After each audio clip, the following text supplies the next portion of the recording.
মানুষ কি সত্যিই সব ভুলে যেতে পারে? আমি তো পারি না।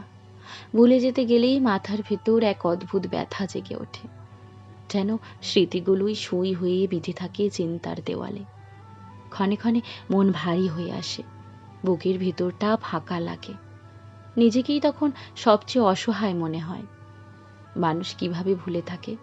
চেনা মুখ, সেই ডাক নাম, পরিচিত কণ্ঠস্বর, এগুলো কি ইচ্ছে করলেই মুছে ফেলা যায়?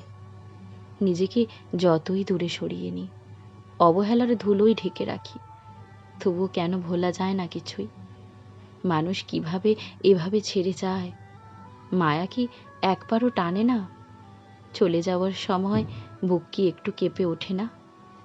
যে মানুষটা সময়, যত্ন আর ভালোবাসায় আগলে ছিল, তাকে ফেলে যেতে কি দম আটকে আসে না? ভালোবাসি বলার পরও কিভাবে মানুষ আলাদা হয়ে বাঁচে? কারো অনুপস্থিতিতে কি সত্যিই মন খোঁজে না তাকে? রাতের নীরবতায় কি বুক খালি হয়ে আসে না? কারো জন্য গলা শুকিয়ে যাওয়া, চোখ ভিজে ওঠা, এগুলো কি শুধু আমারই হয়?